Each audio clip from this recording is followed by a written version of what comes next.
Tanya Lewis-Lee may have a last name that grabs a lot of attention in the film world, but her latest work is creating a legacy of her own while saving lives. Let's take a look at Aftershock. After she gave birth, Shamani was complaining that she had really sharp chest pains. The ambulance came. I'm telling them the symptoms. Is she on drugs? Next set of people come in. Is she on drugs? They kept asking her mother, is she on any drugs? I'm like, do y'all talk? We waited a solid 12 hours. She's gone. Black women are 4 times more likely to die than their white counterparts with the same symptoms. Why is that? Aftershock sheds light on the maternal health crisis in America by following the stories of 2 young women who died during childbirth. Tanya Lewis-Lee joins us now to talk all about Aftershock. Tanya, thank you so much for joining us today. Hi, Micah. Thank you for having me. This is an amazing story. It's a true story, but it's happening everywhere in America every day. We even know Serena Williams had her own problems during childbirth. I, too, had my own problems during childbirth. Why are Black women having these problems? Well, I'll tell you, time and time again, what I hear is that when Black women say they don't feel well or they don't have a pain, or they're having a pain, they're not heard or seen. I mean, that's what happened with Serena. And I think Serena really opened everybody's eyes when she explained that she had to really make them listen to her when she felt that she was having a pulmonary embolism. What made you do this story? Is it because of the problems, or it came to you, someone came to you? What was the impetus to this? Yeah, well, for me, you know, honestly, back in 2007, the U.S. Department of Health and Human Services asked me to be a spokesperson for their infant mortality awareness raising campaign here in the U.S. I had published a couple of children's books, was working in children's TV, so they knew I cared about young people. And, you know, when I went on the road, the statistics are the same for babies that died before their first birthday, 3 to 4 times the rate of white women.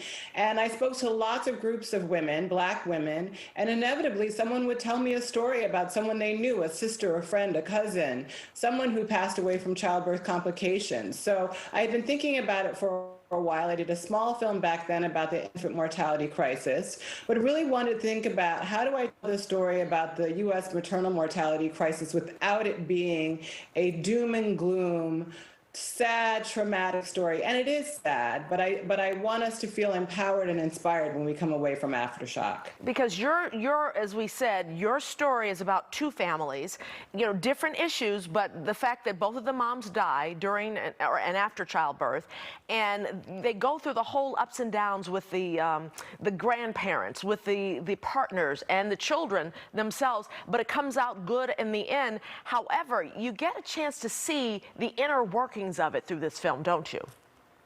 Yeah, I mean, you know, look, in a way, the maternal mortality crisis is a bit complex. We're caught up in a system, a racist system, whereby, as we see in the film, when Shamani Gibson passes away and the paramedics come, they ask her mother several times if Shamani is on drugs. Shamani had just had a baby. And really the question they should have been asking her was, have you just had a baby? Right. Then maybe they would have followed a different protocol, and maybe Shamani could still be here. Same thing with Amber Rose Isaac when she passed away. I mean, Amber had been experiencing symptoms of low platelet levels throughout her pregnancy. She was tired, she was worn out. She told her doctor that she wanted to take family medical leave, and the doctor said, well, there are other women who are pregnant who can work. What's wrong with you? Again, sort of this idea that a Black woman who is saying she doesn't feel well is making it up in some way. So I think, you know, we really need to start listening to Black women because we know our bodies better than anybody else. We need to start listening to us and believing us when we say we're not feeling right.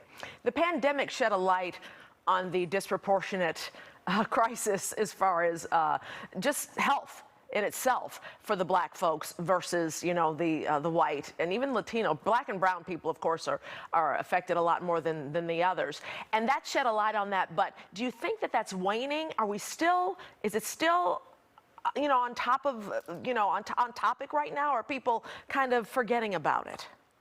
Well, I think people are, realizing that when it comes to health disparities and inequities in the United States, unfortunately, we Black and brown people really take the brunt. And it's not our fault. It's a systemic issue that puts us in place. When you talk about the pandemic, we're the ones on the front lines. We're the ones out there, doing the work that interface with the public in a way that allowed us to get sick sooner and faster. I think when it comes to reproductive justice rights, and we think about the Dobbs decision that just came down and reversed Roe, we think about women and their health care, we're going to unfortunately suffer probably more than our white counterparts in that regard. So I would say to that, I mean, it's complex, it's not easy, but, we have to take care of ourselves, save ourselves, and figure out ways to make for better outcomes. And part of that comes with choice of in birthing. Yeah, that's the thing. Is there an answer to this? Can we change this and turn this around? Absolutely, 100%. And that's the one thing that I am really clear on. Like, we can make a difference in these outcomes, especially when it comes to birthing. There are choices and options we have. I think that midwives are critical. Every other industrialized nation has midwives integrated into their healthcare system, and their outcomes are better than ours. So I think as women, we need to, and we see this happen in the film. There's a woman named Felicia Ellis who does decide to shop around a bit. At first, she thinks she's going to give birth in a hospital, but then she looks to midwives in a birthing center. And I think we have to think about what are the options available to us. Midwives are a really great option, and they should be available. Doulas are really important and helpful. And I'm not saying doctors are not important. I'm not saying people shouldn't give birth in hospitals, but I think it's about women really figuring out what is the best situation for them. Where do they feel the safest? Where do they feel the most supported? And when they feel safe and supported, they'll have better birthing outcomes. And empowerment. Go in there and speak for yourselves and speak up and make sure that things happen for yourself. 100%. I mean, and look, I mean, it is hard. Sometimes it's hard to speak up, Indeed. When you're in a situation, when you have doctors around you, when your partner wants to stand up for you, they don't want to get in trouble for being the angry Black man who is trying to raise a ruckus to make sure his partner is safe. But at the same time, we've got to figure out how to be heard, how to be seen. And these systems need to get it together, because it's really not on us. Right. It's really about the systems that need to be put in place. Doctors, med schools need to be teaching how to have more empathy for people of color. Tanya Lee Lewis, thank you so much. Or Lewis Lee, I'm sorry. Lewis Lee Films. Thank you so much. Take care. Thank you, Micah, for having me. Of course.